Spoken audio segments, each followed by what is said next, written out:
The lawyer, are you? I should have told you. Well, I ain't got nothing to say. I should have said.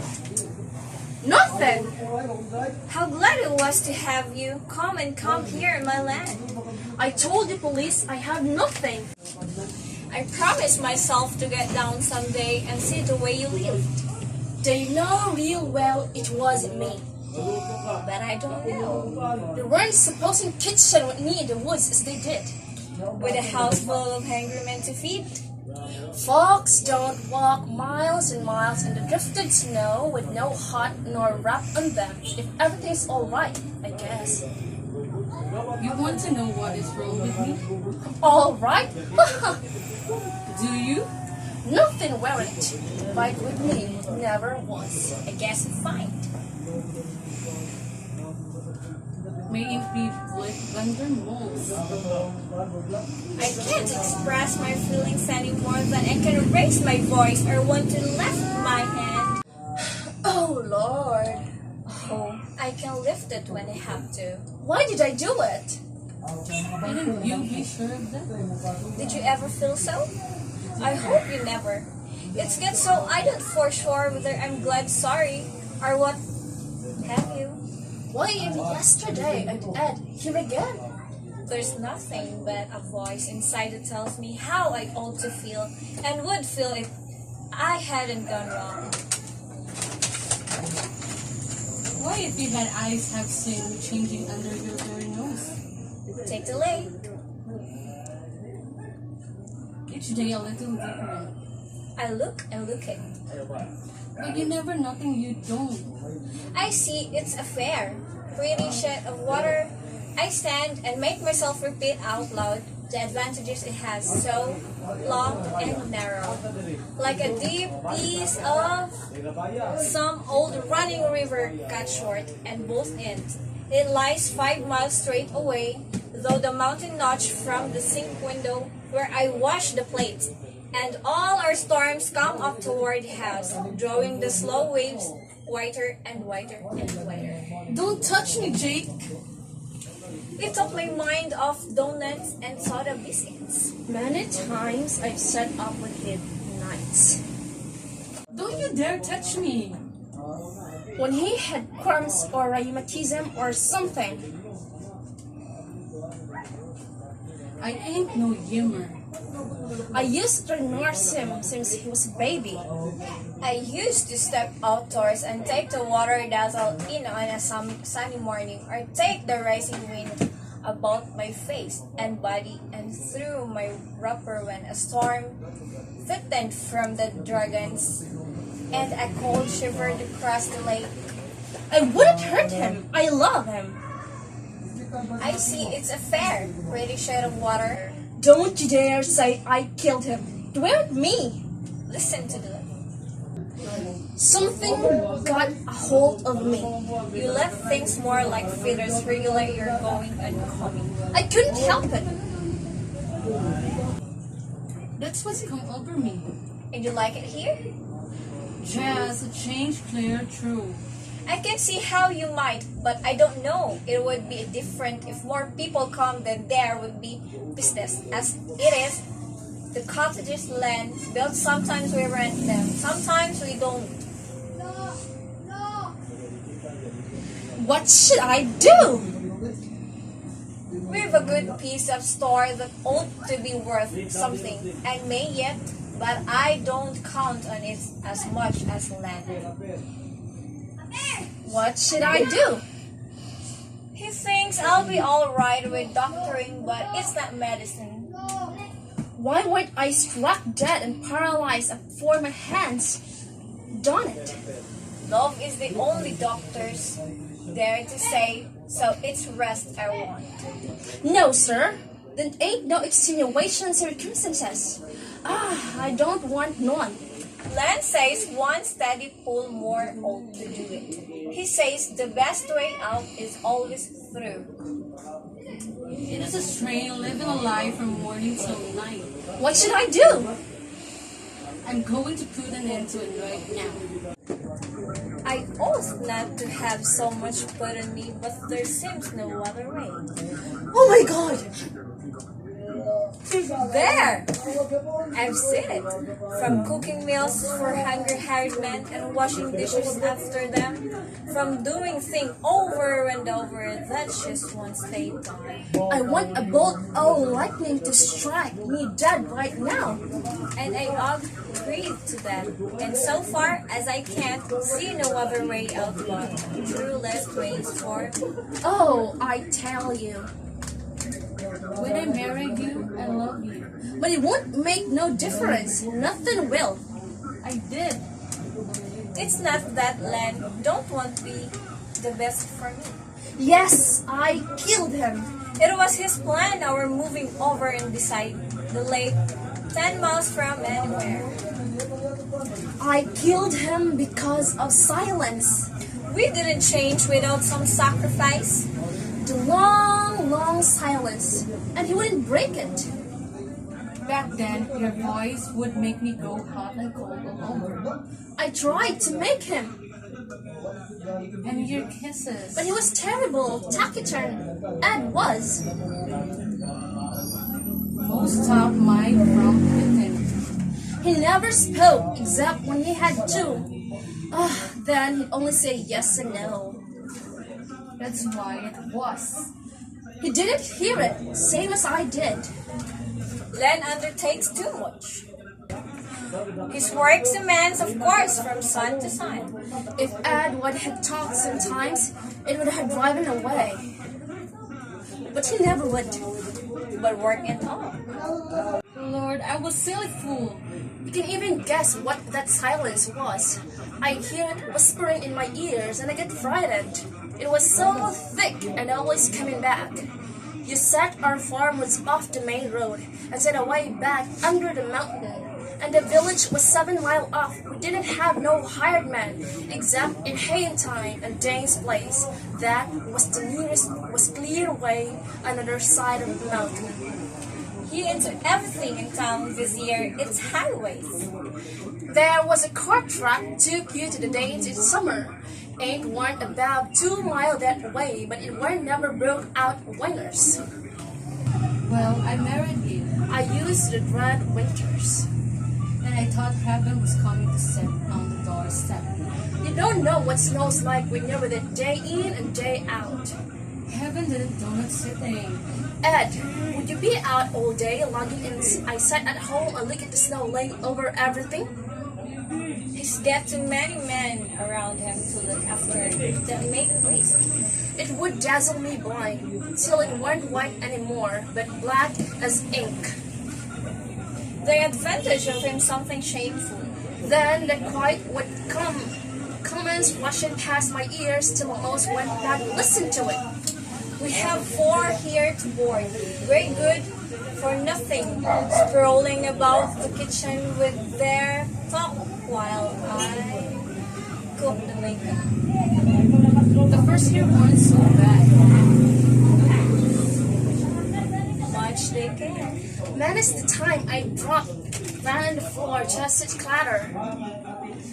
The baby's fever threw you off some, I guess. Neddy! A room within a room. I can bear it. I can't. You got used to lose of things. But his very first position, there was an explosion in the mine. The mother part was sort of waste. I'm glad. I'm glad he ain't here to see me now. It ended in father's building him a sort of cage. There came a time when I got to be more wife again than a mother. He was a mining engineer and doing real well. A credit to his bringing up. There's and so he'd do someone chef if he wasn't kept strict watch of. We wanted him to have education. It was some girl. We sent him to the high school and then went up to Boston to technology. Anyway, all he talked about was love. It's harder to say I thought. My father, brother, he went mad quite young. We scraped and sacrificed for Neddy. Some thought he'd been beaten by a dog, but it's more likely he was crawling in love, or so the story goes. I wouldn't have sent any of one mine there. It went so bad when my little boy was with us. Yes. He used to go sledding and skating, and every day his father fetched him to school and hung out and brought him again. What they do or say than if I wasn't in the room at all, coming and going all the time. Oh, then I took her deck real hard. I was most frantic when dinner time came and Ed was back from the woods. I did give my soul to hear him speak. I don't learn their names, let alone their characters or whether they're safe to have inside the house. But he never say a word. Till I asked him, did he like rice, biscuits, or whatever, and then sometimes he just nodded and answered. A movie wife, kind of disgusting man. Then he'd go out again and I watched him from the kitchen. It seemed the woods came from marching out to meet him, and the trees up pressed round him and hustled him in. I'm not afraid of them though, if they're not afraid of me. I got so I was scared of the trees. There's two can play at that. I thought they can come near every day, a little nearer, closing up around the house. It runs in the family. I ain't blaming you exactly. My father's brother wasn't right. But that's how it was. They kept him locked up for years back there and the old farm. I never went in the woods winter, though in summer I like him well enough. Lay quiet. I've been away once. Yes, I've been away to state asylum. I know I'm slow, but Hickory poles like stanchions in the barn, from floor to ceiling, and a narrow passage all around. it was all took up with the farm. Anything they put in for furniture he tear to pieces. Even a bed, so they made the place comfortable with straw, like a beast's stall. Many's the time I've pulled her hair around like a dog and sit in the chair you've been sitting in, just to feel its arms around me. So long I didn't have yours. No, sir, not till after Neddy died. It was the next winter. The silence calm. I don't remember noticing it before. Of course, they had to feed him without dishes. That was 5 years ago, and it's been getting worse and worse. It preyed on me, I guess. I asked Ed to put it in a telephone. They tried to keep him, but I thought if I felt the whispering coming on, I could ring up some old fox. Longing and longing while he was busy all day and snoring all night. But Ed wouldn't hear of it. I suppose they did the best they knew. He said we'd paid so much for Neddy. We couldn't hardly get along as it was. Yes, I know you're wide awake now, but now in the end, I guess you think different when I'm done. He never understood me wanting to talk. And just when he wasn't, they had father and mother married, and mother came a bride to help take care of such a creature. You'll think different then. Well, this year was worse than all others. That was what marrying the father meant to her. We had a terrible spell. Oh, stormy weather, and the snow lay so thick. She had to lie and hear love things made dreadful by his shouts in the night. You couldn't see the fences even. He'd shout and scream. There weren't a hump or a holler, or as you can see, He'd pull his bars apart like the bow and string and let them go, and make them twang until his hands were them smooth as any ox down. every time I stopped steering the water, I hear the whispering all about me. He was before my time. I never saw him. You wouldn't pay no attention to what I said. But the pen stayed exactly it was. All about it. I know what I'm doing. Ed come home about 4. And what's worse, I know what I done. I see him down the road. Mind you, I waited till Len said the word. He didn't seem in no hurry to go, and I don't know as I waited him to go either. I didn't want to blame if things went wrong. I was awful mad at you, not taking you with me. I was glad though. No end when we moved out. I went out, through the shed, into the barn to meet him quicker. I was tired of wishing and getting no comfort. I looked to be happy, and I was for a while at least. I hollered out, "Baloo!" But he didn't say nothing, just drove night and then commenced and harnessed him. I guess it ain't necessary to tell you all the things. I asked him to heap of questions. I stayed to dinner and helped me do the dishes. Who had seen it? What he'd done? Somehow the change wore out like a prescription.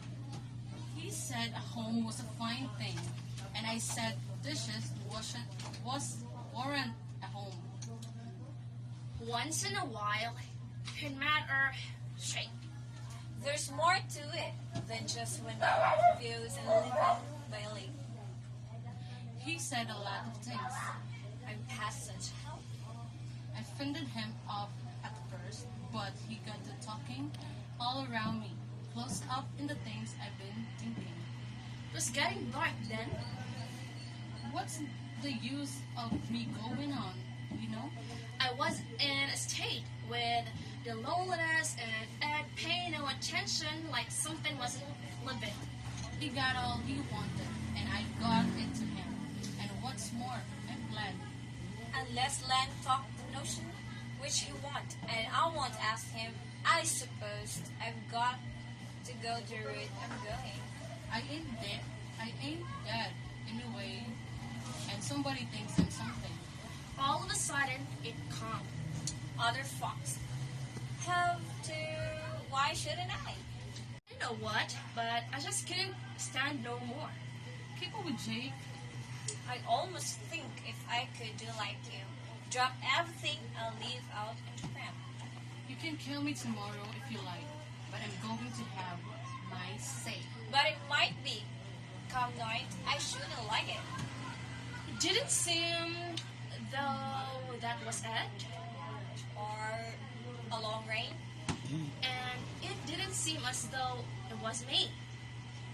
I should soon get enough and be glad of a good rough overhead.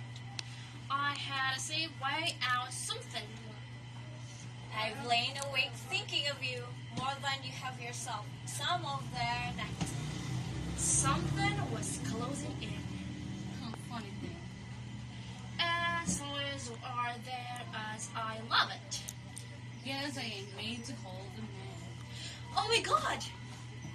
Elmer ain't been here for more than 2 months. I haven't courage for a risk like that.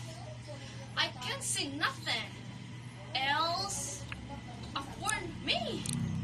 Maybe it had been like me. I shouldn't have told you. I run out in the woods.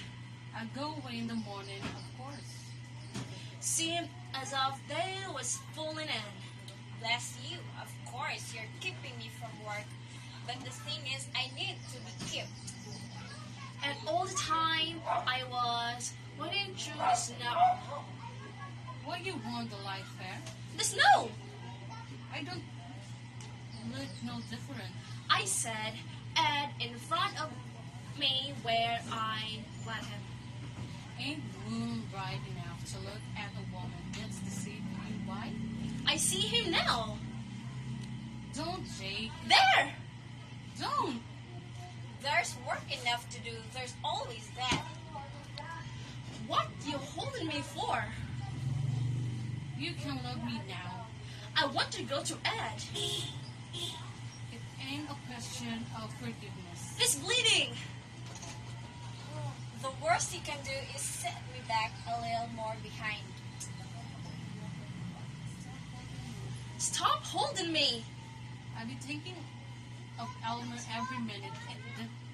It doesn't. I get to go. I can't catch up in this world away. I'm coming, Ed. Oh my god. It doesn't anymore either way. I'm coming. Ed